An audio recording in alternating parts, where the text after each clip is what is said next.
Hello, hello, hello. This is now Mohammed Shillon coming to you now from the great state of North Carolina, the USA. And this again, now the VOS, uh, as usual, coming to you people on Sunday, today, July 9th, 2023. To start with, my co-host, Mr. Victor Mangot, just before the start of this show, took heel or start feeling bad, so he's not going to appear with me today on the show. So we wish him well, and I hope he recover from the current situation that he's in. That said, we want to also for just go through the normal things then what we can always talk about. Number one, that this is an interactive show. We want people then for participate and give with their new ideas and make their own contribution. But one thing people then seem not to always try for adhere or comply with. Now the length of time allotted to callers, because everybody gets so much for say that they're not able for put together all the ideas in a concise way for make we able for let them able for present them in 3 minutes. And 3 minutes is all we can allot to every caller, because we don't want to let people in there on the line for too long. Because we don't know people in circumstance or their circumstances at work or at home or wherever they may be calling from. They may be on the road. So that said, we are hoping that when people then call, please try to stick within the 3 minute call, the 3 minutes time allotted. We'll go give you a buzzer. We'll go tell you for say the time is up. If you can just stop in the middle of that, it will be greatly appreciated, because we really not enjoy cutting people off. But sometimes we have to do that in order for keep the show going and for be able to make the necessary presentation the way we will plan them. So with the hope that we all will comply. Also, we apologize for starting the show a little late today. That's because of the last minute information we got from the co-host that he wasn't doing well. He thought he would have been able to join us, but it just didn't work out. Now, let me go to the numbers. And when I know say we are carried on so many other media or medium, them where we know say like Facebook, like Instagram, so like WhatsApp. So when I get so many ways for reach we, for sending written comments, and then for make calls sometimes. That said, let me give you some of the numbers. Them. If you call on the toll-free number, we toll-free number at 1-866-944-7722. 866-944-7722. If you're calling from the UK, it's plus 44 20 80 89 1455. Again, if you call from the UK, it's plus 44 20 80 89 1455. If you call from from Australia, it's plus 61 29 09 84 337. From Australia, it's plus 61 29 09 84 337. And if you call on WhatsApp, it is going to be 1-343-997-5828. 1-343-997-5828. These are the numbers them won't be able to reach we if we want to participate in this program as it is on live. Now, the topic for today is just going to be very simple, because we see recently, just this week, where the Judiciary put out a table or a chart in which they expressly accused the APC of trying to malign or give bad name to the judiciary. And it was kind of impressive that the judiciary come up not only with a defensive position. In fact, the position was both defensive and offensive, because they go on the offense and then put a chart.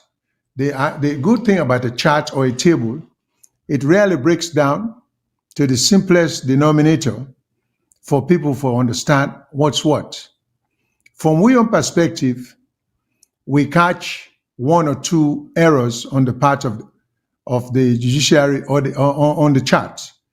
The chart gets some mathematical errors, part of which we may attribute to just simple typographical errors, and some of which may be which on the part of the judiciary for be so inclined to make a case against APC that they didn't review what they put out. So because they also get some tabulation that are so far out that not seem to make sense on the chart.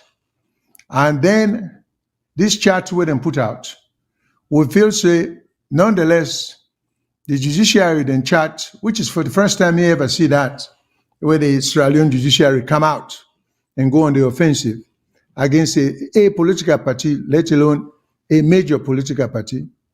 And then we are still waiting. And so we welcome ideas. If it turns out that the APC has put out a rebuttal to this chart, because we display the chart on the screen as at the talk.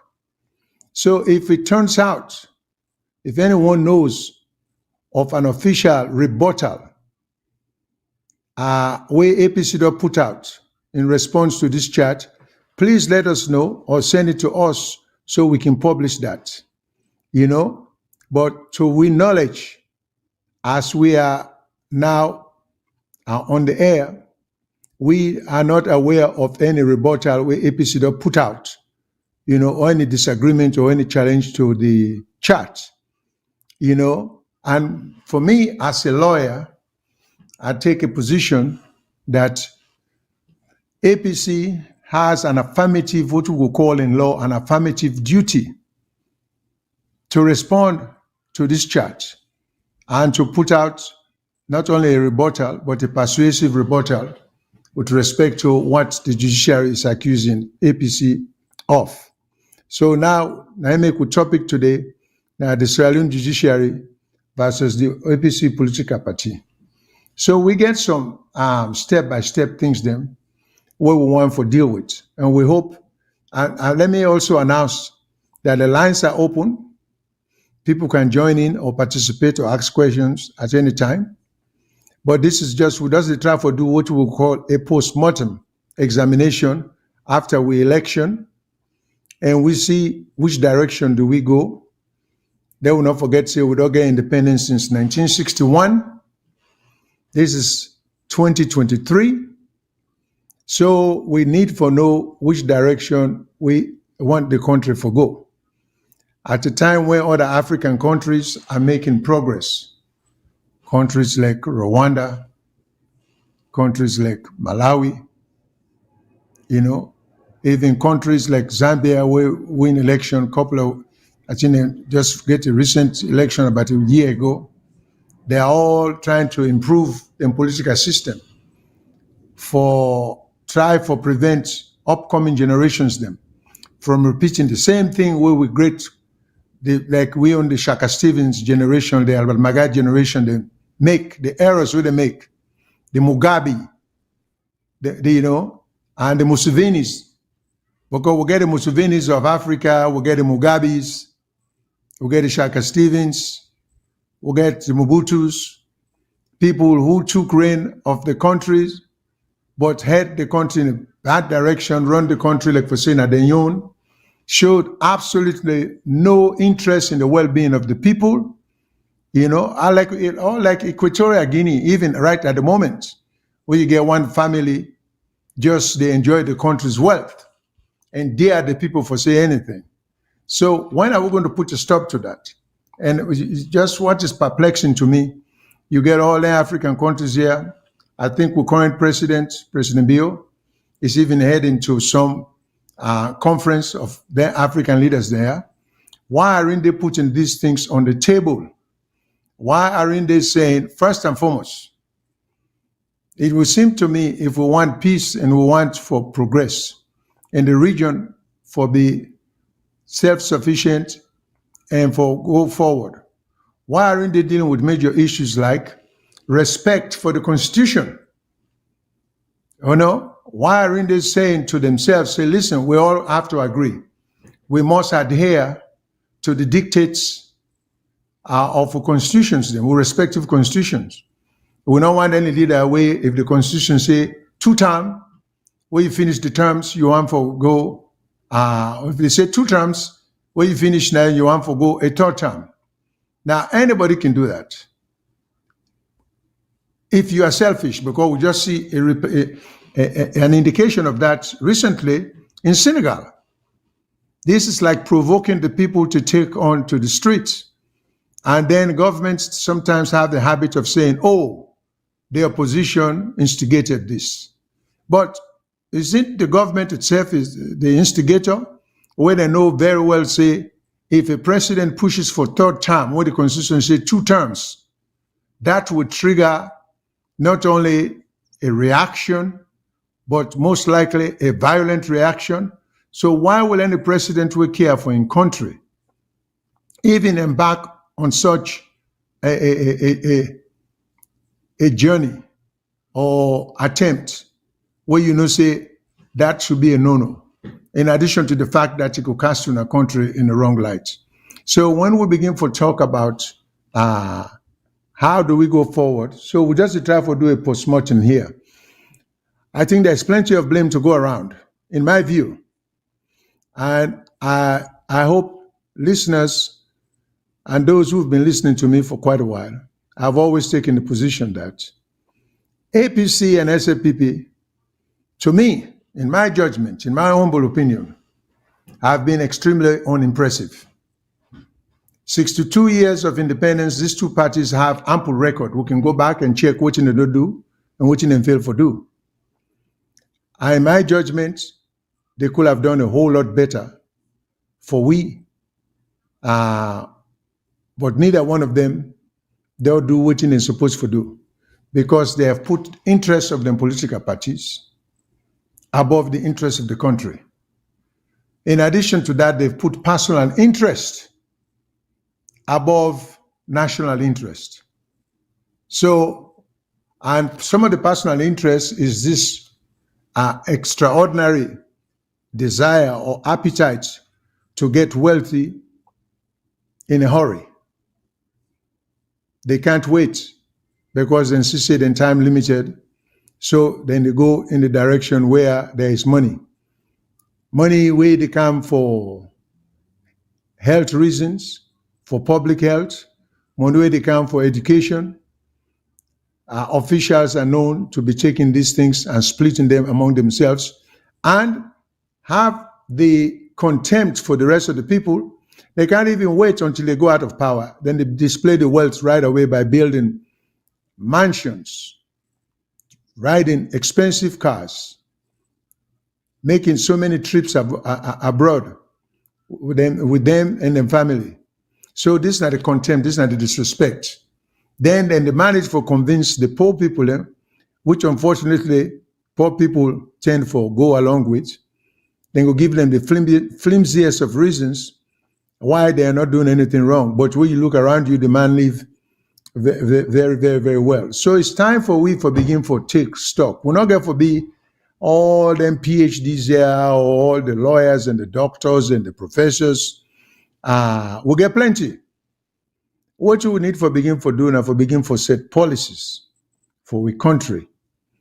If we love our country, for rise above this triviality of tribalism, because it is impossible for any particular tribe Every tribe get dignity. Okay, nobody is going to allow any tribe to take away that dignity, that tribe dignity there. And we don't even bring tribalism to the consciousness of a population, because all it does, it can be counterproductive. And that's another thing I'm going to touch on. Where we take a country like Rwanda that had a civil war like we. Then over 1 million people died in the civil war between the Hutus and the Tutsis. And although they've had a dictator, you know, but yet since the war, but everybody who knows anything about Rwanda knows that they have been steadily progressive. And this man has passed laws against tribalism. There are certain things in the statute. If you preach certain tribal thing, you will be charged with a crime. So we need for begin to see examples like that from leadership.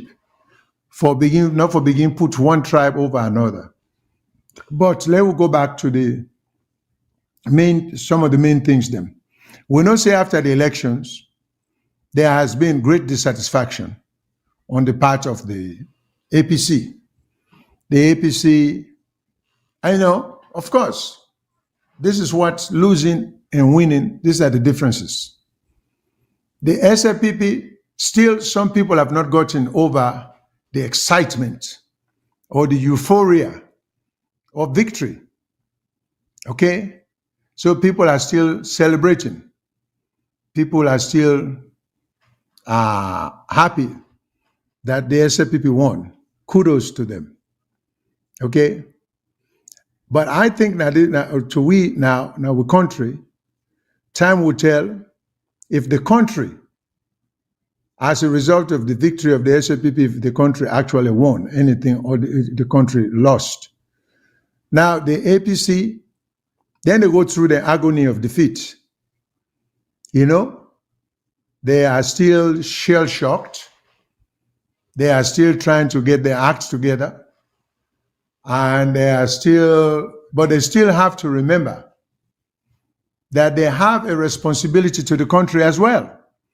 Because at the end of the day, they are an alternative government.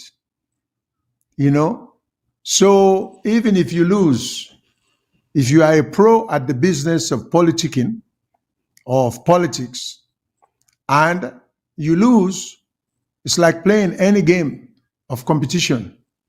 You get over that very quickly and prepare for the next fight. So we hope the APC is heading in that direction. Now, there are certain things where we may not seem to understand. Like, for example, after the election, APC had a lot of gripes, then get a lot of complaints, then get petitions then for file. And they were opposed to the entire electoral process. But what you are not seem to understand, and I'm pleading to people at the APC and the lawyers then at the APC, because they say reasonable men can differ, and maybe they can bring certain facts to me attention that I'm unaware of. But I just like to know, for those in the APC who decided not to go to court for present then complaint for ask for redress, we just decide, say, because of lack of faith in the system, in the judicial system, then decide, say, they're not going to court. I just like to know the line of reasoning. Maybe so people are welcome to call and tell we why it's so right for APC not to have gone to court. Because as far as I know, as a lawyer, you never ever waive a legal right. You never ever waive them.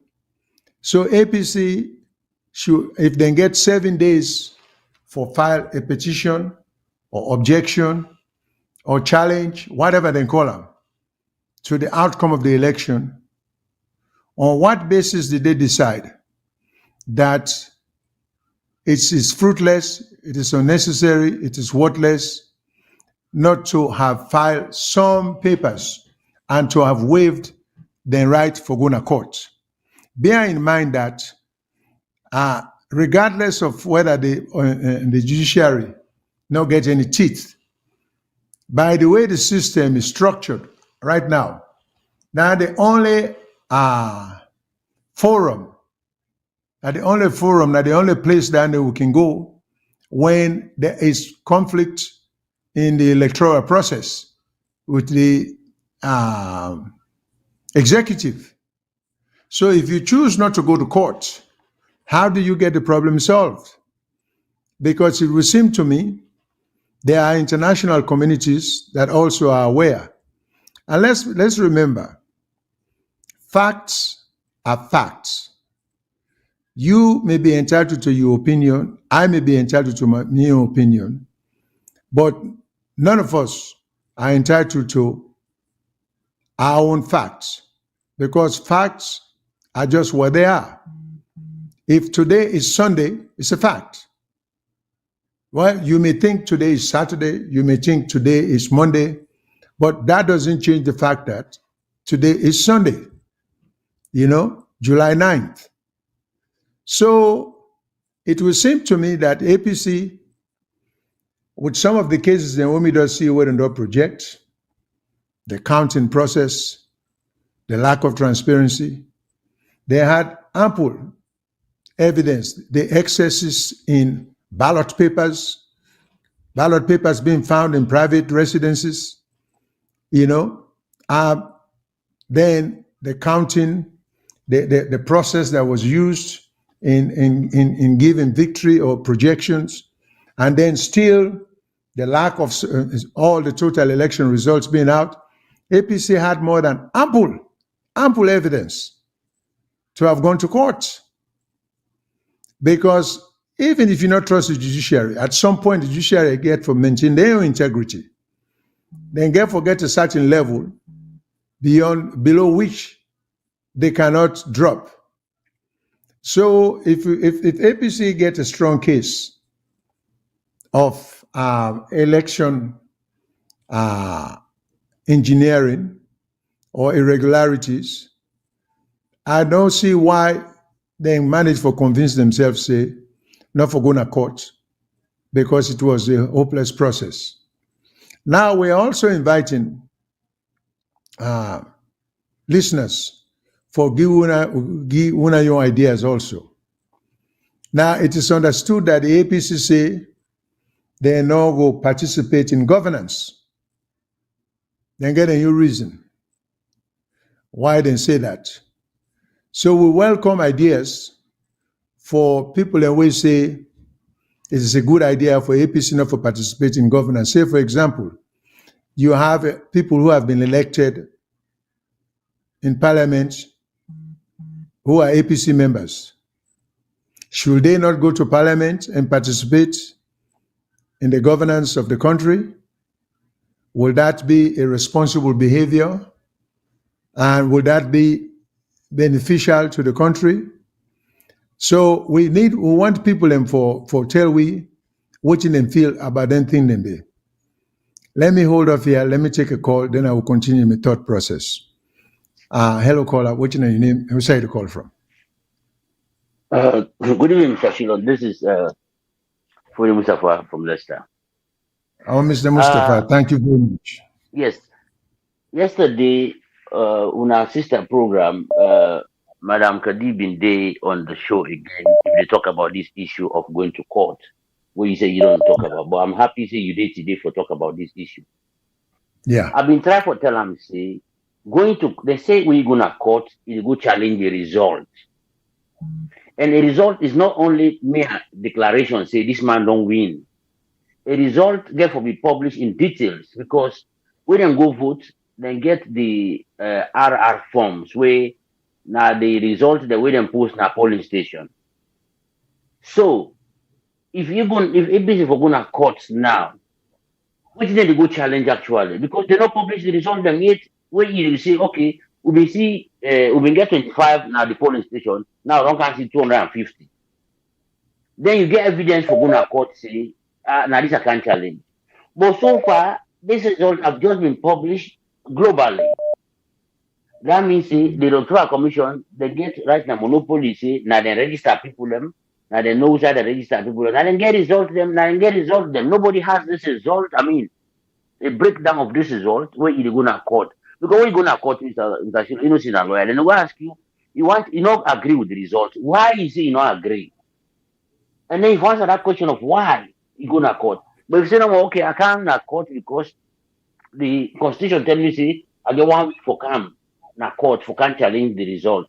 And I don't agree because I think say the result is rigged.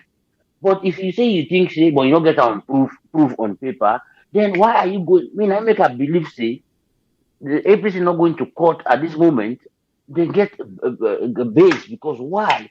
You don't have the result that doesn't tally the figures that they know they rhyme. When you can go to court, forget about talk say, oh, I can't challenge this. So now this is not the way I say, well, when you come to let me hear this if I mean bite about this one uh, if they say they're not going to court, if they actually even get some people go present in a court, because the results, as I said again, this results they have not been published in the website. We don't see the results they are. So the APC say they get the RR forms because this RR forms now a reference to what be happening at police station, and now we get for compare with what the commission published, but the commission has not published any figure. So what are they gonna court for? I mean, I even meet the original. I be argue with some APC people and say them for gonna court. But when the guy try for tell us, no, we're not gonna court you because we not get what you go challenge in a court. Which they go say I not agree. Then go say why you not agree? But you know we're not going to defend yourself. Then go throw the case immediately because that's what now you make the guy tell for this is what the court wants. Now you make them say can a court the 1 week don't the 1 week don't pass can a court. So we're gonna court then dismiss and then make them the guy don't win. So well last talk on the 3 minutes. Since you don't tell where about the 3 minutes, I will talk call back if I get anything for add. Thank Thank you you. very much, Mr. Mustafa. Yeah, in America, we get a phrase where they say you are caught between a rock and a hard spot. Or we get another expression where they can say, damn you if you do, damn you if you don't. Okay, let me just hold off. Let me take another call. I'll go address that point the way you raised. Hello, caller. Which name your name and where you call from? Hello, viewers. This is Mario call from Switzerland. Hey, Umaru, how are you doing? Thank you, sir. Yeah. You see, just like what we talk, the APC then stand on the wrong grounds, But again, we get for look at institutions in that country. If all along, not even this time, even before the time of the SLPP, if they don't try for strengthening institutions, they don't try for make them more independent than the way they did now. We need to get the issues there. But what you will get in that country, people not honest. All the institutions, how you go form an institution, for instance, when a peace commission, all peace commission, then you go elect somebody a partition, where before saying now be a member of a political party. I go form a whole civic education, then you elect somebody when a strong member of a political party. Then you want the people have to be independent. This is not the problem. This is who get in that country, and even the Attorney Generals or who they get in that country, the Chief Justice, who that they elected now the president. So it get for be to their own callings. Now it happened the same SLPP time. Now it happen now. So all them political parties that are waiting to do so right now. Now for gain public sympathy, they solve issues. Because if not they did tomorrow, so if not the same thing that they do. So now we come together as a nation, we put things in place where it will work for we all. Now we left all this hypocrisy and Salona that Tomboku, the media hypocrite, the social, the civil societies, them the hypocrite. Everybody in that country hypocrite. Now when a APC day, everybody they make this that even if the APC criteria blood come on at the eye, if you know they happen the time where it did, they don't make nothing. The SLPP now, where they tomorrow now then second for cry the same thing. How we go put end to that? Now we come together and we see now this idea where they country they go na parliament or they take part. Now a very wrong idea. Most of when na proportional representation now we get in that country. So which means no matter what we do, by-elect, will not get in and call by-election again for say seat then they. So automatically, if you not take part, the seat let open, for the second highest person will get vote na that particular constituency today. And that we want again follow end up to one party system. So now we all come together. This in the favor APC, in the favor SLPP, and then two people there, anybody where they go make like say na in the angel. No one panel two na angel, they all are the same thing. Because the same thing with happen and when they cry. Now the same court. Now we see time of Sansmana. Even when ECOWAS court call them, they say they get their own judicial, and they go to ECOWAS court because they're not a sovereign state. So now that your own sovereignty will be the boast of. You want to say that particular judiciary will able for execute that sovereignty today. You don't believe in her. SLPP, APC, they're all not good for that country. Now the same people.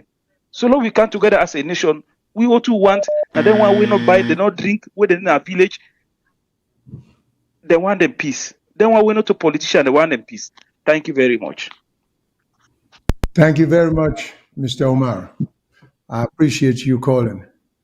Make me address. Okay, now I take another call because I want to make sure say a lot of people get them viewing as best as possible. Hello, caller. What's your name and which side you call from? Yeah, how are you, Pa? Fine, fine. Thank Nina you. Sisi from Algeria. Okay. Please go ahead. Okay. Me view me say I glad we if you know come across. Okay. So right now, everybody go out on that mother blow even fish. Which mother blow wants. You understand it? What Yeah. common cases the way it's in a political cases the way they can go people na court. They send them a pattern by wood, maybe they don't pattern by wood. Nothing will come up behind that. So if APC go back to court, now the same thing they will go lay that case, they say the 5 years done back, you understand? No, nothing will come up behind that. Nothing. So it better wait and sit down and think all that thing. Like waiting the issue orientation, we know they take part. Let them let the mother do everything. Let it take everything and let them be free. You understand? Let just take everything. Let do what you want for no more now. Now, in one power, let take everything. But it's really painful. If people don't go vote, they have to say they expect either they vote for their kind of power. You when at the electoral commission, I don't know how they call and say. You understand? You can't snap. You deprive how many thousands of people, how many millions of people, and you deprive them. You just give one person for let one person happy. Then they all they cry. At the end of the day, for me, I'm glad they're not going to court. They will just sit down and forget about everything. They will take part for anything when another being government. They will take part for everything. Then they just left down the everything. They just driving. If another being as somebody who is a slave actor. Wallahi, or the one that where they live there now. If not somebody and people where they slave actor, they will sit down one day and say, this is not the country left. Now, they part something where it therefore affect you tomorrow. Because tomorrow, you that say tomorrow, no, say APC kind of power, not the same thing. So how that country will therefore they go? Nothing. That country not going to go any side. All the one where they say the land book, where people the land book, where they say one thing for waiting for people they don't take another country. They don't play the Quran, they don't play the Bible. If they see people and become working, now they are from Nigeria. So they have to follow this station AYZ. If they see people there, we say suppose no go school say. Where am I make a say me I tell God I no go school or land school. You know see, because you see people the way they like, see the way they have to say. If they see that they quote by the Quran, maybe say, like quote back when they read it, but so they not have the Quran say. You want to release your attack when they quote Quran. You know they fear God. But I know they all they go from tomorrow, when they won't pass away, they will meet God. They no trade God. So that means I know if that APC don't start to run, they no go no side. Because all the one way they are also me. They man and do their profession, the other one that they on. They no know the way they trade God right now. So I don't know left now, right now, now Juman God, all man they tell me half of their connection. So me, I'm not the one there. Now thank you, I love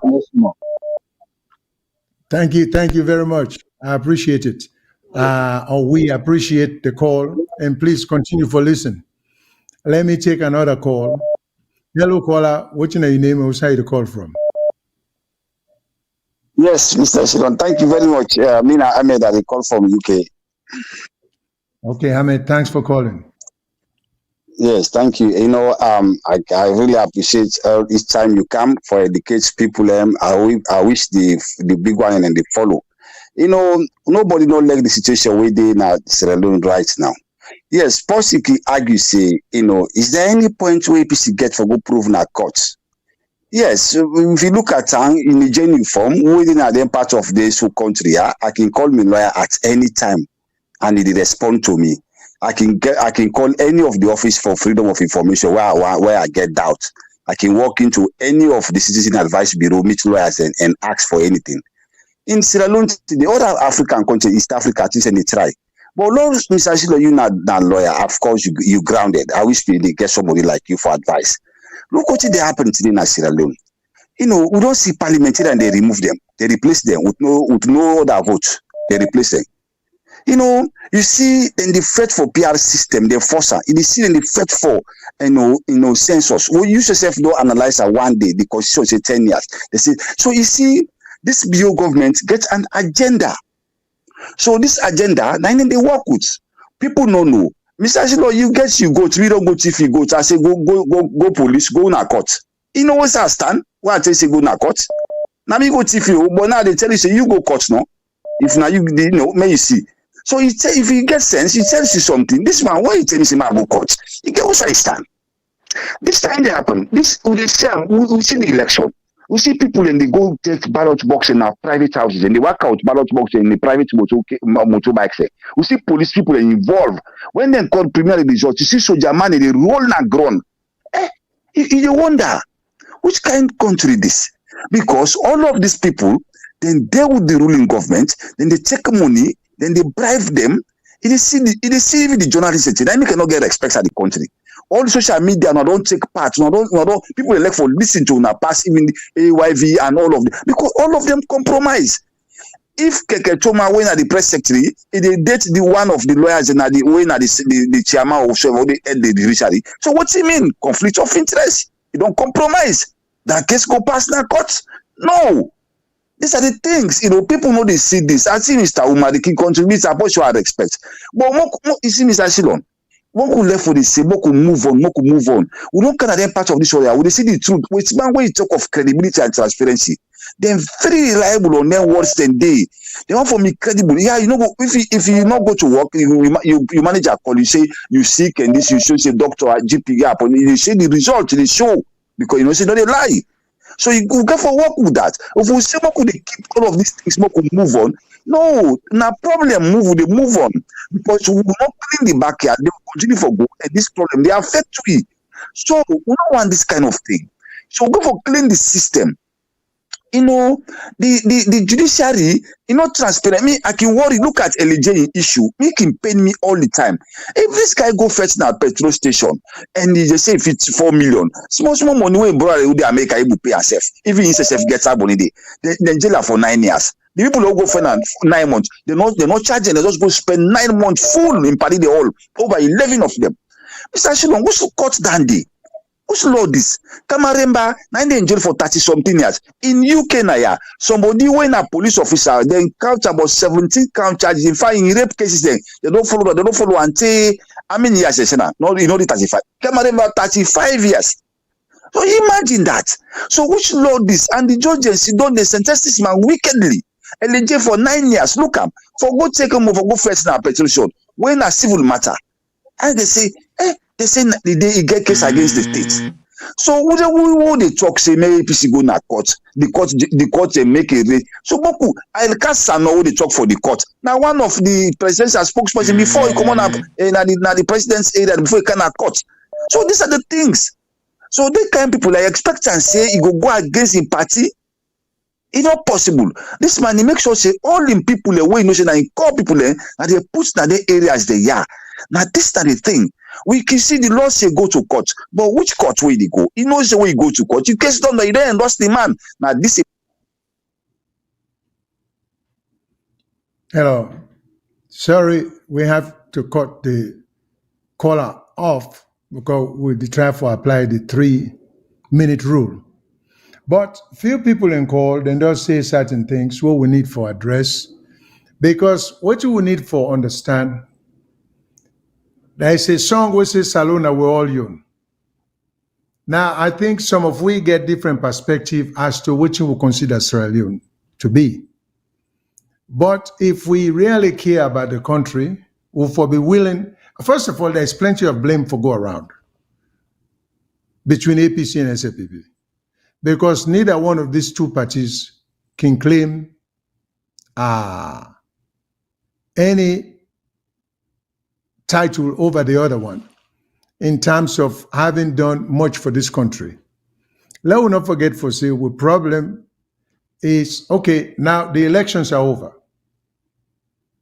But since me know when me get sense in Sierra Leone to this day, I am yet to see a political party that comes to power that tries to build institutions instead of weakening the existing institutions them in the current situations that they are.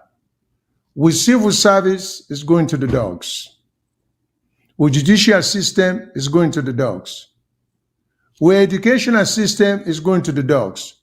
Because those who share the generation of which may come and go school, who can proudly say our educational system was more structured than it is today.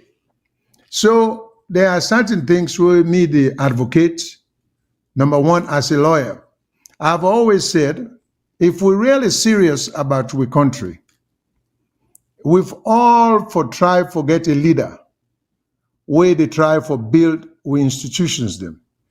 Build them to where the rich man build them when they left when they go back to England. Because all we've demonstrated so far is an absolute degree of unfitness and lack of competence. We've not even been able to maintain what in GUI, let alone for improve them. Everything they left GUI, we don't let it go to carcass or to the dogs. Now, if we're serious about improving our political party, our country, and let's bear in mind now, I would not blame any political party now because then just take it as them, then take Salon, the two parties take Salon as them personal property. They can do with the country whatever they want. Because sometimes the total lack of good leadership is perplexing. They wouldn't prepare in the show.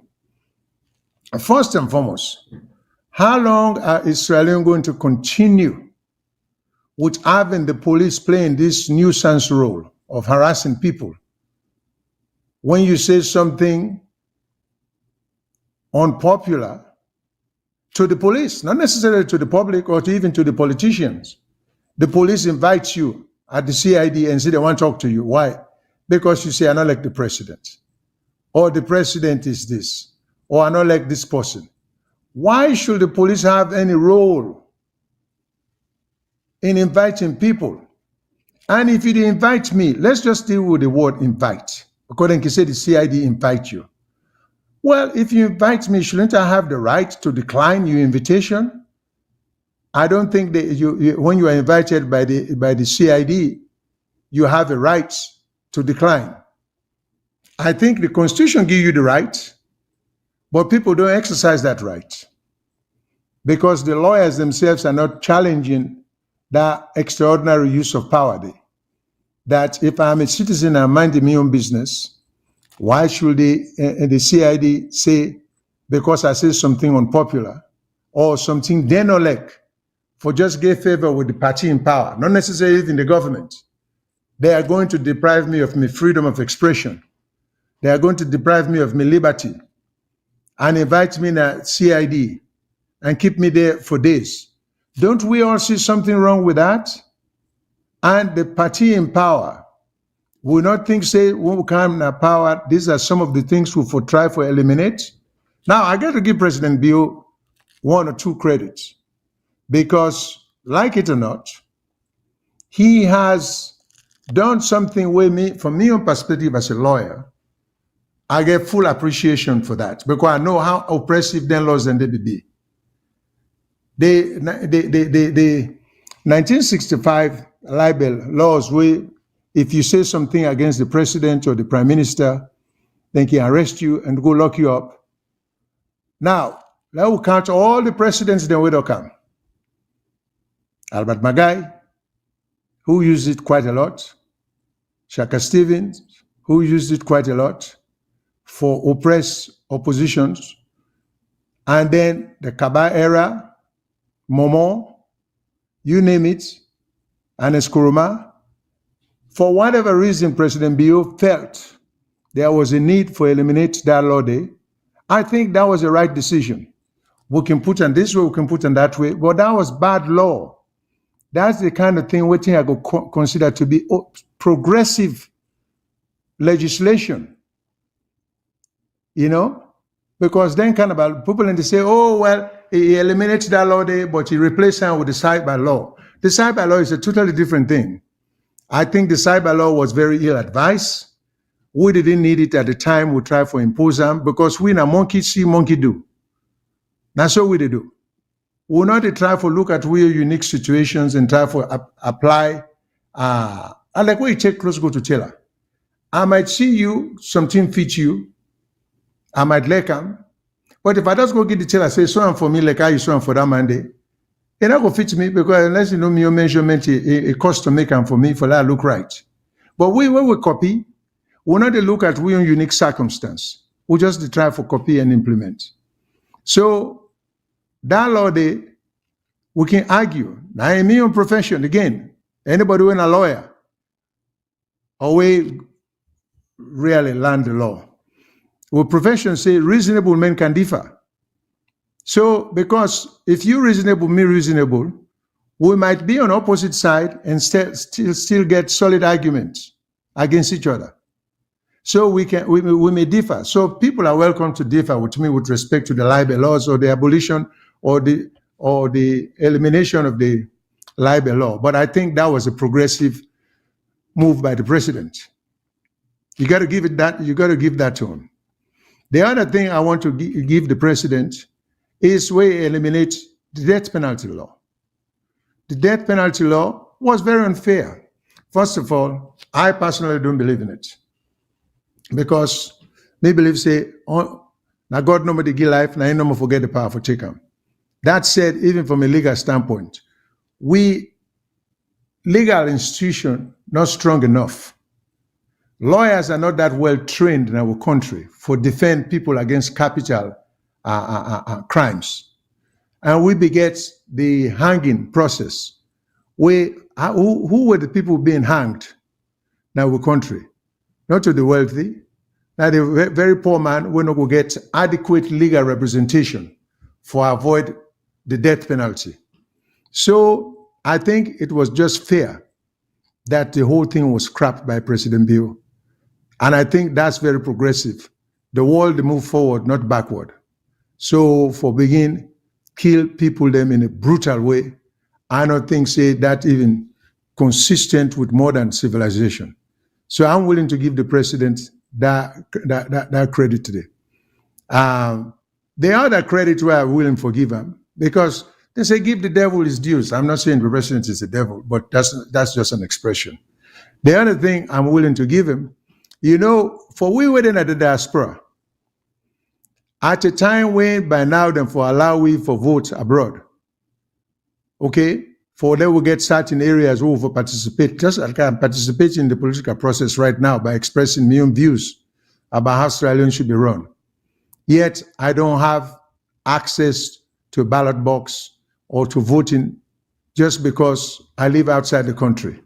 And we leaders them. And this is beyond that, Anis Kuruma, we came close to trying to get us to move in that direction. Then everything was scuttled. So we're back at square one. But having said that about President Bill, there are a lot of things he could do. And there are lots of things he has to do. And I get a lot of criticism of him. You see, the thing that gets me about leaders is taking undue advantage of people. Either people in love for you, people in support for you. There are certain realities the president cannot dance around. Sierra Leone will get 44% inflation. Compare with inflation to Liberia next door, we'll get 6.1. Okay? So what are they doing different that we're not doing in Sierra Leone? And let me not forget, say, we Sierra Leoneans, we're a big, loud-mouthed, big-mouthed people. We land book past everybody in the world, as far as we think, although the results not show that. They say the taste of the pudding lies in the eating. So we claim say we'll make the best pudding in the world, but when we taste it, it may not taste that good. Because we book all in our mouth, because they produce much for we. So my own criticism about President Bill is that you see the poverty where they go on at the country. Now, you may use tribalism, you may use sectionalism, you may use districtism, all kind of thing for say, okay, people are ignorant or people are sympathetic because we're all from the same tribe. But I think there's some degree of cruelty in the process. The cruelty lies in the fact that times are hard for the people. There are things you all can do better. But we not see the necessary financial restraint, or I don't see it, that the president can implement. First of all, I think the APC did this, SFPP is doing it. You get a president who allows his ministers to openly, flagrantly, contemptuously, just to build houses, as if people are stupid. People don't realize that their money and ill-gotten wealth, And then you turn right around and you tell the people you love them. Where are these ministers getting all these monies from? Okay? Why will any president allow a minister to do that? Jammeh, who used to be in the Gambia, I not get no PhD. He not even go college. But he knew how to govern. He was a dictator. And I not support dictatorship. But I support progressive dictatorship. Jammeh, everybody will tell you when he ran Gambia, he allowed no one to be corrupt, not even his ministers, but him alone. He was the only one who was allowed to be corrupt. During the Jammeh rule, if you go tell if President Jammeh Yerise, a minister to build a house, it is secretly go get all kind of evidence, go see this house with the police. Then they call you to account. Who say you get all that money there so soon for build that house the way you build? To me, again, like I say, reasonable men can differ. But that's good leadership. Because the people that way you rule, they are not stupid. They can see the lifestyle changes in you and imply corruption. So when we own country now, what you will see where they go on, you get a president, and this is not unique to President Bill. President Kuruma did the same thing. You get people, and then, the problems are so many. President Kuruma had his own people too, who were just displaying money left and right. These are guys people knew, just like President Bill, young people them. People know some of them guys here who are serving as ministers, who are serving as permanent secretaries, who are serving in many other positions. People knew the life they lived abroad. People knew a lot of them were struggling. If you come home, somehow you are able to make wealth through government. Why not just have the humility of just holding it down? Not if we go begin to display this wealth. Where say na ill-gotten wealth. not to wealth where you get out of sweat and labor. And why wouldn't a president instill or impose on a minister them for say, listen, I'm not going to tolerate any extravagant lifestyle because we now come for show how fast and how rich we can be. What's wrong with presidents? They not for do that. We've not had any. I understand because I was very close to the Kaba family at one point. Wait and say President Kaba, that was his concern. He had difficulty controlling his ministers from corruption. And he was just so helpless that he didn't know what to do. But that said, some of the things we may not seem to understand. Why are we having so much difficulty just for implement simple policies? Okay? Now, we're going back to this whole thing because the question has not been answered. I know I'm for straight too far. Whether the APC should have waived the right for go to court or not to waive the right for go to court. Mr. Fode Mustafa called from Leicester, England. He said, well, APC not going to court because they not get no basis, they not get no factual basis or solid factual basis that will have allowed them to go to court. Therefore, they decided not to go to court. Well, let's bear in mind that there was the ECSL saying, you got 7 days to go to court. Whatever, however foolish and stupid and vague that rule they might have been, that was the rule. As a lawyer, one basic thing I learned, you don't waive any right. Okay? So you take that 7-day rule day, you file, because, I mean, nobody has a monopoly on grammar, but you can couch your objection or your filing so the court can understand. So taking Mr. Fode Mustafa in your argument, what will have stopped the APC lawyers then from saying, we don't have any concrete factual basis now, but there is this rule that says if we don't file whatever we have to file, we lose the rights. Because of that, with the filing paper are preserving whatever right we might have subsequently. Try to get yourself within the 7-day rule. Okay? And then argue. There are lots of arguments that could have been made by APC. If what Mr. Fode Mustafa had to say is correct, well, why not argue vagueness of the rule or the law? That is a solid legal argument. Because legislations cannot be drawn, regulations cannot be made that are subject to multiple interpretation or that are so vague that people can extrapolate or deduct multiple interpretation of that regulation there, so much so as to confuse people. There are many points, and then with the same point here, APC could have put it in whatever petition they are filing. Say, listen, the 7-day rule is vague, is unreasonable, is unconscionable, and give you basis based upon the lack of understanding, the unavailability of the factual basis that you need at the time. Then it was when I forget you for file some kind of a paper where you not get a result. All this should be brought to the court. Now, if the court wants to make a fool of themselves and put any integrity on the line, so be it. But you cannot waive that right, in my view. Because once you waive it, you lose it.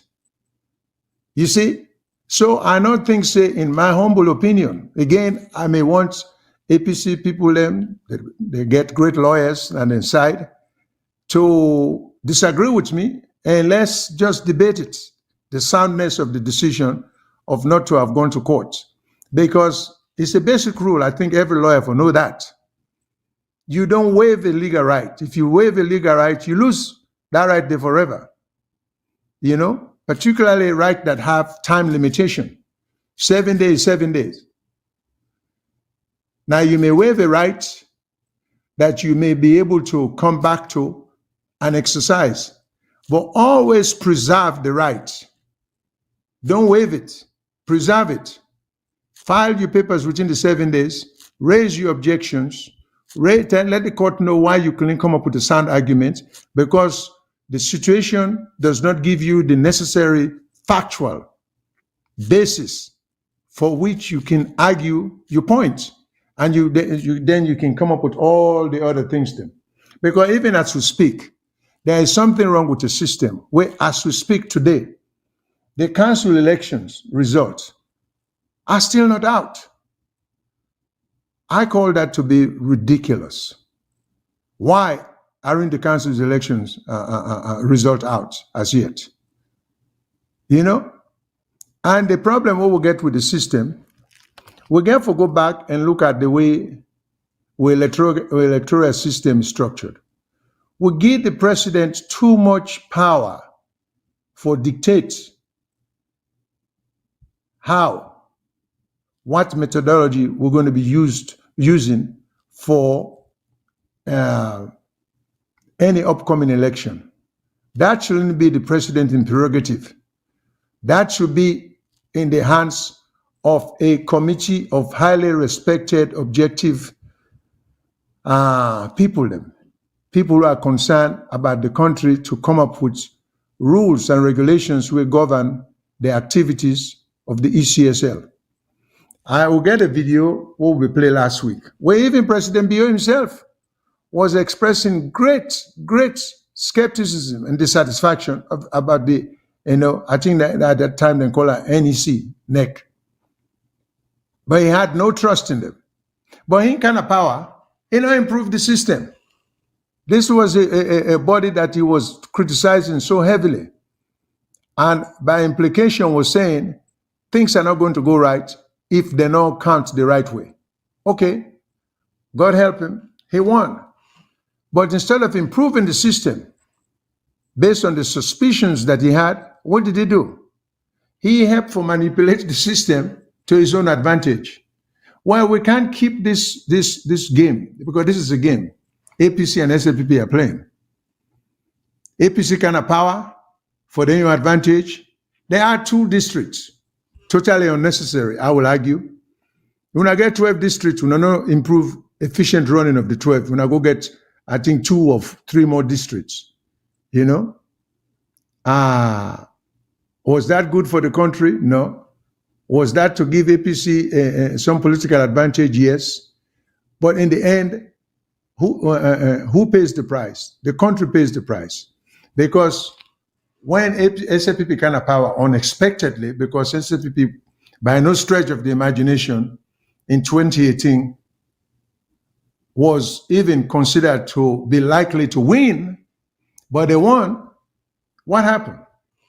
The laws that were already in place, the president began to implement them. From the exercise of emergency powers during COVID, where Sierra Leone, I think, that be the only country where get the president to invoke emergency powers, totally unnecessary. But we just forgive president power. We don't understand the implication. And my position has always been, part of the problem we're getting at Sierra Leone, everybody is trying to be a constitutional lawyer, which they are not. Constitution is an area of expertise. There are so many well-trained, educated scholars, professors, in constitutional law. But I don't know them to be in Sierra Leone. We may think of ourselves as being, and let me make one distinction. Writing good English has nothing to do with constitution. Because the Chinese constitution are there in English. The German constitution are there in English. The Japanese constitution are there in English. And on and on and on. Now we no more just we're so full of ourselves. We believe, say, if you can write good English, you are a clever person, you're a knowledgeable person. But for some of who will know better, no, say, you're only gifted in the language. And there are lots of Sierra Leoneans who can write perfect English. They can write it even better, far better than the average English intellectual. But we therefore understand with limitations. So Sierra Leone now, where we find ourselves, we begin to write constitutions that do not make any sense. And one of the things that I can always attack on the constitution, what President Bio kind of power, what did he do? We make it win re-election now. He comes in, he conducts a midterm census. Even when the constitution says you can only conduct a census once in 10 years. Now, then the legislature, parliament passes a law say, but however, the president, if he sees fit, can do conduct midterm election or can order the midterm election. That cannot happen. That should not happen. Whatever the constitution mandated, that's it. The president should have never had the power. And the other thing we need to understand, Parliament not get absolute power where there is a constitution. The Parliament, any law where Parliament pass, get to be within the framework of the Constitution. So what are we doing? So when we go back, we'll go give the president power for conduct midterm elections. That was in contravention of the Constitution. That was illegal. It's still illegal. It still can be challenged. And if the silent Supreme Court knows what to do, then we'll strike that down very quickly. That power should not exist. I always say the Local Government Act, there are so many unconstitutional things that what would they do? Where I don't understand how we lawyers them, where they get these ideas from that these things can be done. Because they're not supposed to happen. The Local Government Act. Here you get the mayor and city council members who have been elected by the people. By the people. Okay? Then you get an act, what they call Local Government Act, where muzzle up, where you usurp that power there, where the people are not elect and give the mayor and the chairman of the councils them. Then government pass a law where say one minister can override the will of the people and the council. It just shouldn't happen. That kind of law should be challenged. I don't understand why the city council, I don't understand why the mayor, I don't understand why the lawyers have not been challenging such laws. That is illegal. No one minister should be able to take over the reign of the mayor or the city council chairmanship because these are elected bodies. You know, nobody elected the minister and parliament not get the power for delegate that kind of authority there to a minister. It's just plain and simple. Anybody who understands the basics of constitutional law, if you understand the basics of constitutional law, you can't do that. But you see, the trouble is we get too many learned people, presumably. And I'm saying this sarcastically too. Everybody's trying to show off. Everybody's trying to write stuff. So there's a lot of contradictions. There's a lot of vagueness. There are a lot of irregularities in the laws. Now, somebody call and talk about Kamarimba, talk about LAJ. I am bothered by it. In fact, I was disappointed that the main opposition party and all the opposition parties, they don't make that then leading cry in the country. When you get a sitting member of parliament in the name of Kamarimba,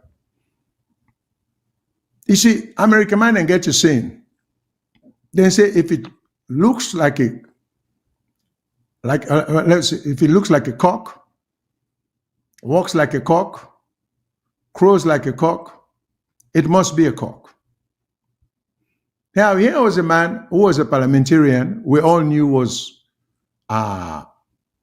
very oppositional, sound like a very intelligent young man to me, in parliament.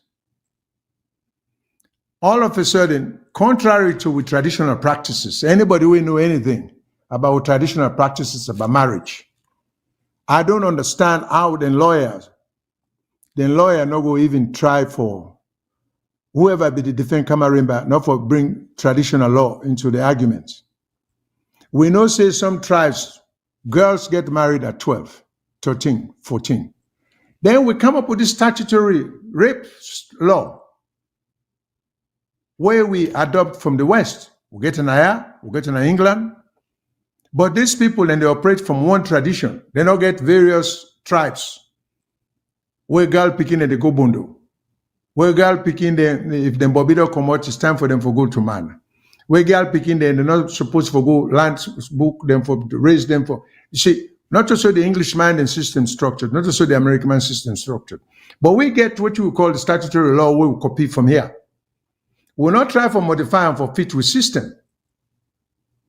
Now, here is the story, as far as I understand it. Then say Kamarimba was given through traditional marriage, he don't marry this young woman.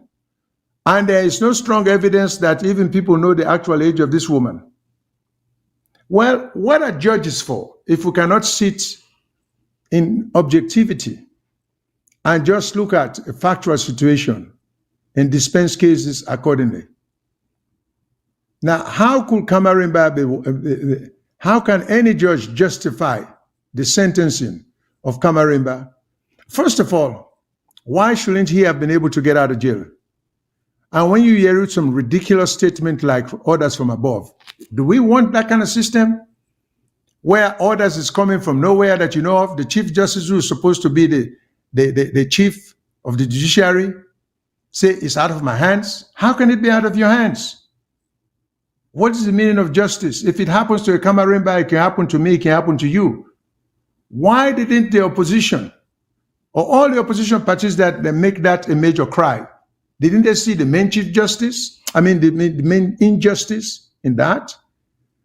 Why didn't the Sierra Leone Bar Association see that as a manifest injustice that was worthy of speaking on behalf of that young man there? You know? And then the manner in which he was defended, I have serious problem with. When he's not able to participate in his own defense, he was tried and a judge saw it fit. I think a judge should have admonished a lawyer who brings his client under such circumstances to trial for say, you don't want me to preside over this case with this man being in this condition, do you? That's what you should be telling the lawyer. Instead, you accept him, please. And then we see with lawyers, then they waive jury trial. Anybody who knows anything about trial, criminal trial, will know that your client get a much better chance in a jury trial than in a trial by judge alone. You know? And how can the judge justify giving the man that length of time? Because there are a lot of things judges should know. There are what you call aggravating factors, and there are what you call mitigating factors. Okay? The prosecution can come up with any aggravating factors. Say, Judge, this man deserves the book thrown at him because he's a habitual criminal. Okay? He don't commit this crime before. He don't commit many other crimes. Now, man, wait, this. Those might be, or if they are factual, they will be aggravating factors. This is strictly for sentencing if the person is guilty. But there is also what you call mitigating factors. And one strong mitigating factors in the UK, in the United States, is whether the defendant has or had any prior record. So if you record clean, it seems like you've been living a good life. A judge cannot just ignore that and say, well, I don't care that you not get record. Yeah, no, you have to. You see, the other thing we will get in Sierra Leone, with all them bookman lawyer there we'll not get sentencing guidelines. Judges are just at liberty to just throw people in jail as they feel. So that begins to make you wonder and question the training, the quality of training of the judges. Isn't that excessive use of power? You know, the LAJ situation. Now, look at the LAJ situation. This involves a gas station thing. The crime involved in, say, about 4 million Leone worth of fuel. Okay? In any country, England, Australia, India, America, that is what we will call a misdemeanor. Nobody goes to jail for that. Nobody. They don't even detain you. You come to court and answer For a $4 million worth of petrol, a person is going to go to prison for years. That is ridiculous. Who are these judges? You know, what kind of training did they get? What other legal system are they aware of? On a misdemeanor, person they get years. Most countries, including this country, you don't even get 1 hour in jail. Not for petrol. You know? So these are some of the things they want to talk about. If we love our country, we'll therefore rain down on the judiciary, because at the end of the day, the judiciary is what you call a co-equal branch of government. Parliament, the executive, when in the president lead, and the judiciary, where the chief justice will get the power. But we are not going to have the kind of system we want unless we begin to build institutions, such as the president could or may be able to appoint a chief justice, but he should not be able to fire or sack the chief justice as he pleases. We can forget rules in place. Once you put another position, unless for cause, you're not for be able to pull them.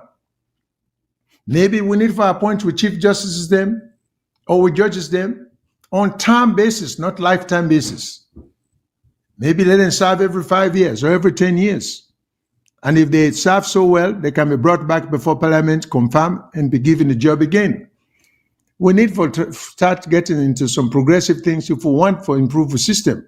We cannot leave the system as it is. Now, here we have a situation where a major political party cannot go to court because they don't trust the system. The very system where themselves help weaken. The very system where themselves help weaken. You know, if they be Bilam, APC will have had more confidence in going to court. So these are some of the things then, some of which they talk about, what we think say, we need for get in place. You know, if we are serious about improving the country. I have proposed in the past that first, number one, if we want to improve the system, we should keep the police out of infringing people and civil rights, because the police just they're at liberty for this encroach on people's rights at will. We get for stop that. The police get for know which now they enroll in society. Then get for know say they enroll now for protect lives and property. We should stop encouraging the police then for be political. And the weaponization of the political party go way back from Abamaga and was used very much by the APC under Shaka Stevens. I know of factual basis instances in which the APC was sending people to certain areas, you know, just to cause commotion when they were in power. So 60 years later, see where it lands us. You know, we're still grappling with stability in we police structure and practices. So how long are we going to continue that? When during the election or before the election, you see a military, the army man, they wear uniform, they all gone. It takes sides in the political or in the day-to-day politicking of Sierra Leone, and say, me to support this party, I to support this party. We should not allow that to happen. These people are civil servants. Keep your support for which party to yourself. You cannot be in uniform going openly threatening people. You know, and we think, say, if they were then accept people and think, oh, it's a good idea, and I will get power now. But who is we? Who is we? You know? So we are doing so much disservice to ourselves. We're not building institutions, them. We're ruining them. We get a situation, and these are factual things we must mention. Otherwise, we're being disingenuous. You get a situation, you get what we call Auditor General. There is a reason why the Waitman creates an office of Auditor General. You know, we get the Auditor General. When he find inaccuracies or factual inaccuracies, or really falsification of documents to the Auditor General's office by the President's office. The solution is to sack or to fire, the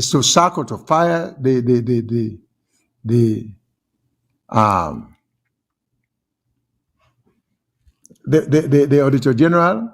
Is that a solution? Is that the system that we want? Okay.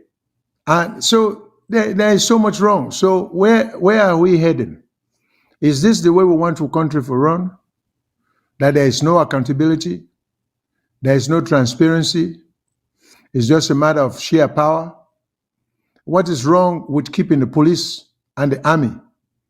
Why are the police being given live ammunition for quell protest? Not even revolt, protest. Why are they being given live ammunition? You see, there is so much wrong with the system. And again, if we love a country, we'll therefore begin look past which party in power. Because again, like I say, then two parties they don't get anything to be proud of. You know, you see, you get a lot of the guys, not forget to say, a lot of folks who are members of APC today were once members of SLPP. A lot of people who are SLPP members today, actively, top guys, who were once members of APC, you know, and so on and so forth. But that they right down there, they can switch sides whenever they want, you know, as long as the system tolerate them for do that. But with people not for lose real sense of direction, that these are untrustworthy people. And besides, people should understand the characteristics of politicians. Politicians are inherently unreliable. They are inherently untrustworthy. They are inherently undependable. This is part of what it takes to be a politician. You get to talk from both sides of your mouth. You know, like Alpha Khan, for example. I will use him directly. You know, so Alpha Khan is a true politician. Victor Ford is a true politician. Anybody who know anything, you cannot depend, rely, trust anything these people say, because that's just their own way of making their living. You know, they go wherever the pendulum swings. So it's just like I'm a lawyer. Some people are professional politicians. Some people are professional doctors, professors. So you get the one they way than are professional politicians, where integrity no matter. Truth not mean anything. Falsehood not mean anything. So we get for exercise we own common sense. Sometimes when we get them kind of people here, let we understand. For say, they are not making a fool of us. Maybe to some extent they are, but we should be smart enough to understand, say, we can't trust you now because you are a politician. But having said all of that, my thing simply for what I'm saying here is, where do we go from here? You know? Now, then they say APC not for participate in governance. Does that mean the members of parliament, they're not for going to court? I mean, they're not for going to parliament? They've been elected by the people. Okay? Are the people being served when they're not going to parliament? And are there procedures to handle situations like that? Or maybe this would be a case of first instance. And how are they going to do it? Are these the people who elect them, are they going to be disenfranchised? You know, there is a lot we have to think about. So it's not so easy to say, well, APC is not going to participate in governance. You know, because do they lose ground by not participating? Or are they better to go in and participate and put something on the record than to just leave the other side to do as they please? The other issues that we want to raise is this proportional representation. We have to decide, is this the system we want for our country? Because bear in mind now, when they applied proportional representation this time, the small political parties were completely wiped out.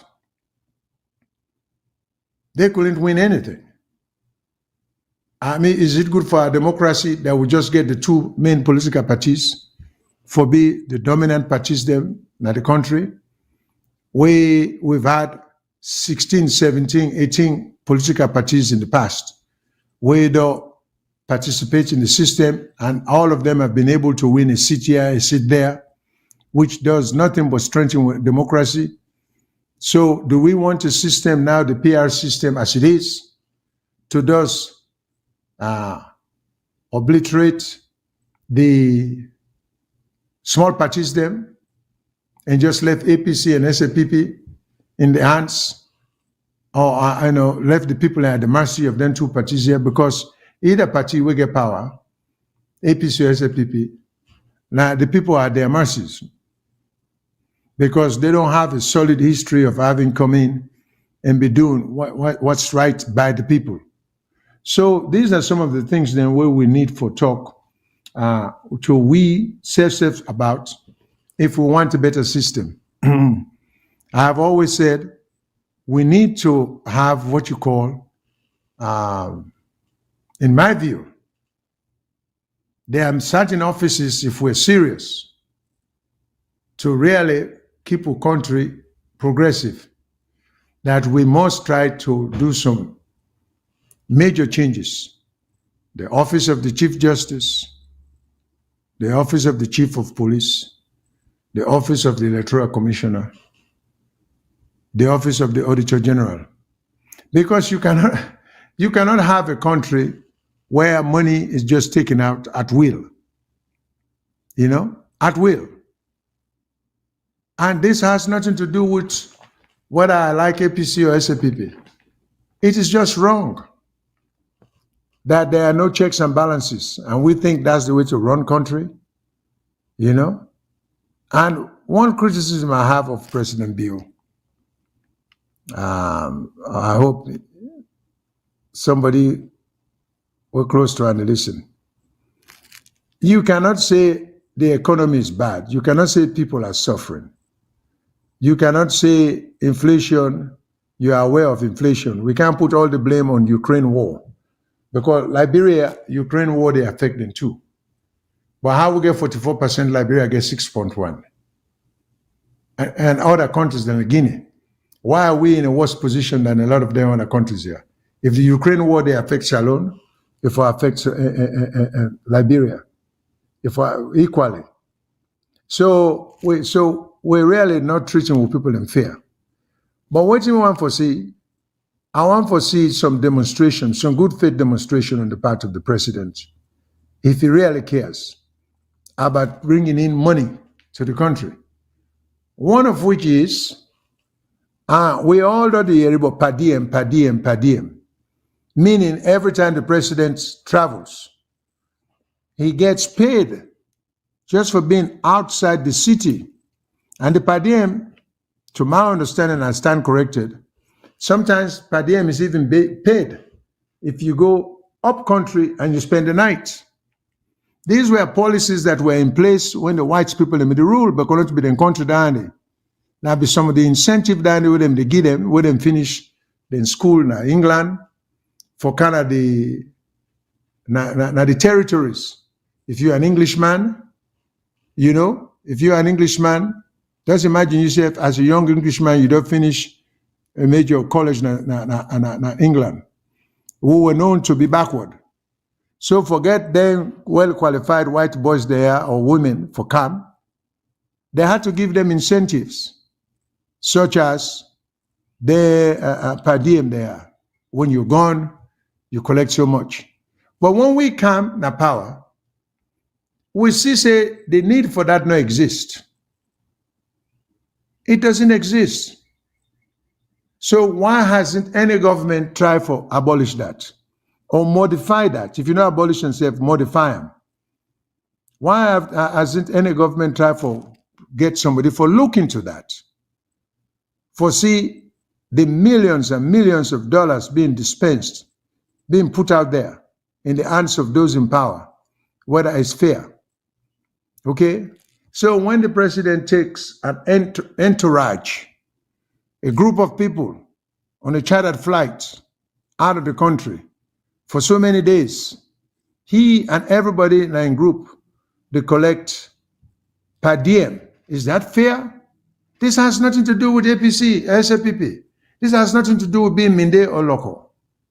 I'm going to talk about basic fairness. Shouldn't the president waive that? Say, I'm not going to collect it. The president is secured.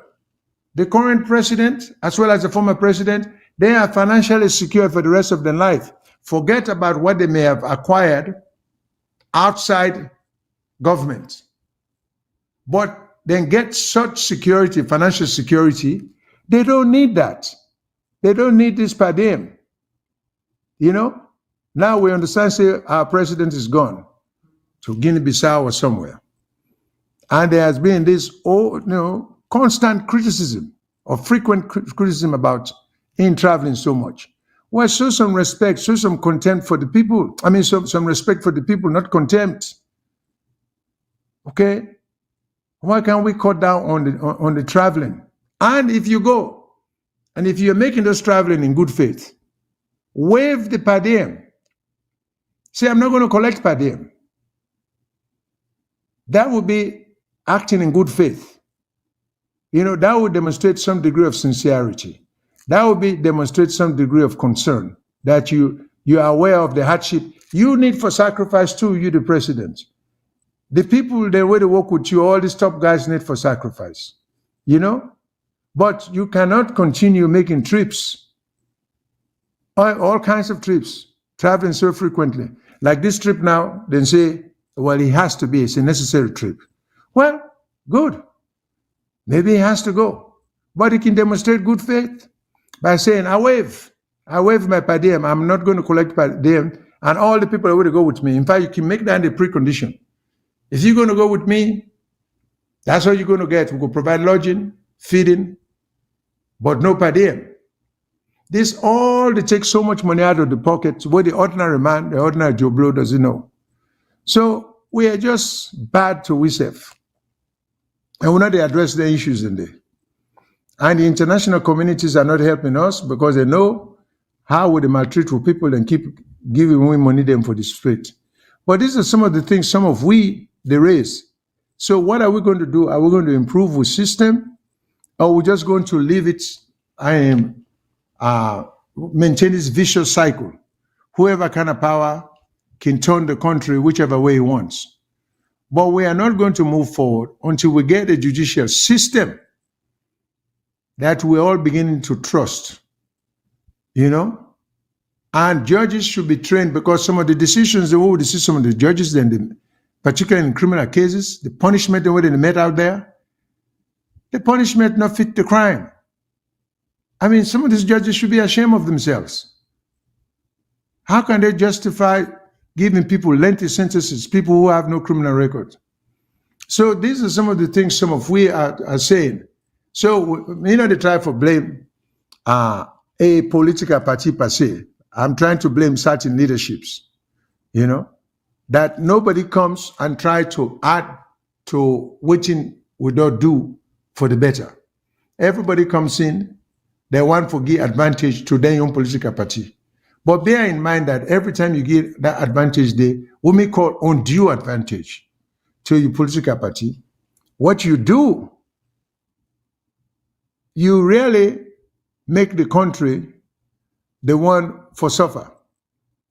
So my thing to we all, APC people are going to go through this agony of defeat, and the SA people, the people are going to go through the euphoria of victory.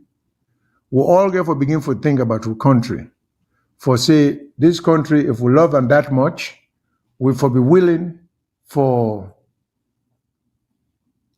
do what it takes for build the institutions them. You know, not to for begin for just talk about SAPP, APC, now within a power now. You know, I think we for begin for copy some other African countries, like Rwanda, as I use as an example, how we go try for get we all under the same umbrella. Well, enough a matter if you know midday team in the local, you know, because at the end of the day, I don't say it's psychologically satisfying that you might say I share the same tribal origin of the president, but after that, there is nothing the two of you have to share. Nothing other than the fact that you say we belong to the same tribe. But at the end of the day, you don't know about your existence. You don't know about you know about your existence, but you don't know about your existence. You don't know about your beginning existence. You don't know about your grand beginning existence. So, well, I'm just pleading, to people. Let's begin to put the country first. Let's put the country over partisanship, and let we begin to get more respect for the law. And it's unfortunate that APC chose not to exercise their rights based upon the Electoral Commission for them for going to court or for appeal whatever decision the Electoral Commission made in 7 days. But they should have found a way to do it. I think they lost that right. And I take into account Mr. Fode Mustafa in point that to exercise the right, you must have some factual basis upon which you exercise that right there. And that right there was non-existent according to a new interpretation of the 7-day rule. But as a lawyer, that's what I would have put in my petition. Say the law itself, or the legislation itself, or the regulation itself is flawed. And here's why. Then I go ahead and put that in. Say, but be that as it may, we'll reserve our rights. We'll not waive this right, this 7-day rule rights. So we are protesting to the extent that the law allows us to file an objection to whatever is happening, and see what the court will say. If the court is going to go along and say, oh no, you not get no basis for because this case is premature. And, see where the court goes. But when you make it so easy for the courts to just say, well, you guys didn't file anything, I don't think that was tactically correct, And then we have to look very carefully.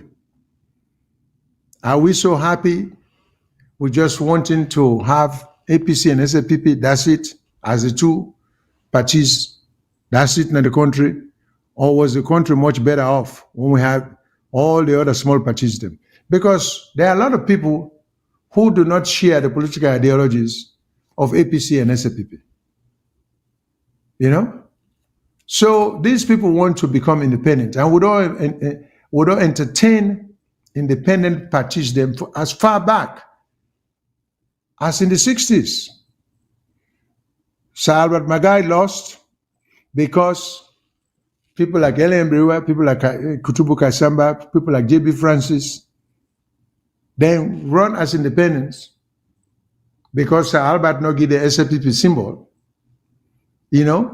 So these were independent people who have played important role in the politics of Sierra Leone.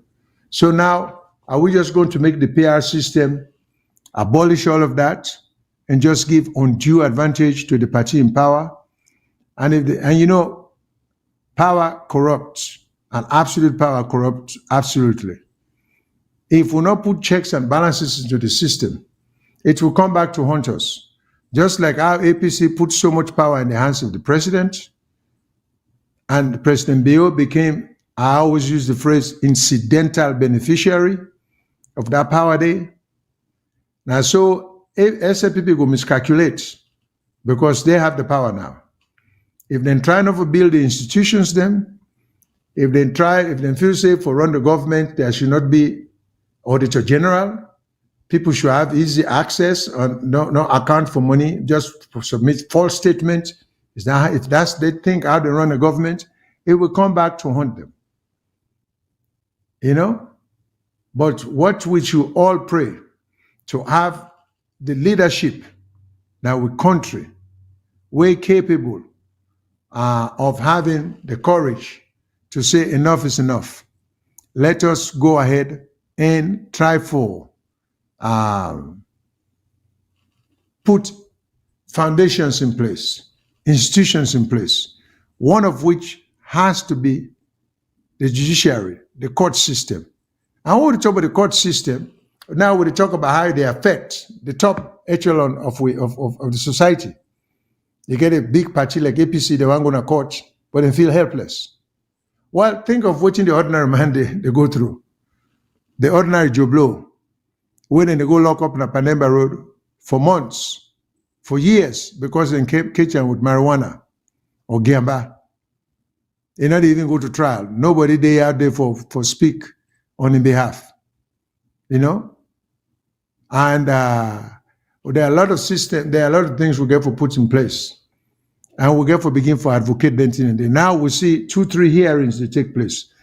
And there is one thing before I close. Maybe the control room go put out for me. Now a chart that was put out by the judiciary accusing APC of maligning them or giving them bad name. So this chart here, we're getting at the board. It's a very persuasive chart. This is the first time I see the judiciary pointedly. They accuse one political party of not saying things like they are. Of course, what you will point out on this chart, you see them broken down. So, you know, some people can call chart a table, but we see where they talk about the number of cases filed by political parties and judges assigned. So they say judge number one was A.M.M. Stevens. Judge Stevens was assigned 12 cases. 2 of them cases then they be filed by APC. 10 was filed by SLPP. NGC filed none. I presume all the other parties did not file any. Then they say Justice Commander, 9 cases were assigned to him. 1 of those cases was filed by APC. 8 of those cases filed by SLPP, none by NGC. Then I said Justice I.M. Kuruma. 10 cases were assigned to him. I'm assuming I.M. Kuruma Naman. 5 of those cases, 5 of the 10 cases were filed by APC and 5 were filed by SLPP. And then say, well, this is one of the anomaly. And then they say 5 cases were filed by NGC. Mathematically, it cannot be 10 cases were assigned to Justice Kuruma because APC filed 5, SLPP filed 5, NGC filed 5, so it will be 15 cases. So whether this is a typographical error or not, we'll just recall this to the attention of the judiciary, that mathematically, we talk about 10 cases by the union figures should have been assigned to Justice Kuruma. Okay? And then come down to the word to total cases filed. Then say total number of cases that were filed are 31 cases. Well, by the calculation, the way they get them down, it could be 36 cases. But then say APC filed a total of 3. There is again another mathematical error because if 2 cases were filed under Justice Stevens, 1 case under Justice Commander, 5 cases under Justice Kuruma, then they count to 8 cases. So that may be a typo also, you know, but the judiciary need for tell we where lies these errors, which are the cause of the errors there, you know. So because we need to know where the problem lies. Then, of course, when we don't go through all of that, I think we'll be able to see some other errors again. We then say judgments delivered a number of cases won by political parties. Under Justice Stevens, out of the 12 cases that were assigned to him, he gave judgment in all 12 cases. APC won 6, SLPP won 6. Under Justice Commander, 9 cases were assigned to him. He gave judgment in all 9 cases. This is which in the judiciary to say, because there were accusations that some of these cases were never decided. The judiciary say we decided 9 cases here. Justice Commander again 9. He gave judgment in all 9. APC won 2. APC won 2. SLPP won 6. But now then they say rerun 1. So I don't know what that meant. Rerun. Okay. So whether there was going to be a by-election in one of the other one, we're going to make them 9. You know? So apparently I would take it that there was no decision in the rerun case. You know? So then Justice Kuruma get 10 cases. He delivered judgment in 10 cases. APC won all 10 cases, according to this chart. Now, what I gather from this chart, the judiciary is blaming APC that their complaint against the judiciary is unfounded. And I think this chart has been out for days. Maybe it's less than a week, but for several days. I am yet, and if anybody is aware of any response to this chart by the APC, please submit it to VOS or put them at the public forum so we all go see what the APC in position be with respect. But this is a direct attack on the APC. In my humble opinion, and APC get a lot of smart lawyers then, they are under an affirmative duty to respond to this chart because they are being accused of falsehood. They are being, the judiciary is saying APC the malign way. So aren't they going to say anything about this? They're not going to put out any rebuttal? Even we wouldn't look at the chart, have rebuttal about some of the mistakes. So I will urge APC again to take a look at this chart. I'm sure they've seen it. So please go ahead. Because like I say, affirmative duty means must. Una must respond to, una cannot leave this table unchallenged. Either una confirm the accuracy of it or una refute the accuracy of it. But one way or the other, the APC has to come forward. Otherwise, by implication, what the judiciary is saying will stand as the truth. And it may very well be the truth. I don't know. But so there is a lot we can say about what the country we will get. And I have taken this time to just go over a lot of other things. But we have to take the country more seriously than just political party affiliation. For we waiting at the diaspora may not see any serious demonstration of wanting to go and serve the people. We are all, most of us at the diaspora now want to go home and build wealth. But if we take things seriously, if we care about our country, we can move forward. So I will urge President Bill, with the utmost respect, that maybe this 5 years, let's begin to consider waiving per diem. I think that would be a good start. That would be a demonstration of good faith. That, because most of the people don't even know what per diem is, you know? And I think I try to define that in the best way possible. When the president go outside the country, sometimes even when they go upline, then they pay them for when they outside the country. They make a lot of money. And the minister they would go with and then they pay them. That's what they salary you for every night. This is in addition to the food and they eat and the place where they sleep. Then they give them money. That money they don't need to forget them. That money they can do a whole lot of things for a whole lot of other people, poor people. So me want to see the president demonstrate good faith by this 5 year. Let begin for with per diem, because in life he get a great future ahead of him. He is not going to be a poor man anymore. In life he's set as a former president, even when he's not in a power. When he finish power, he go live a good life. So he not need per diem.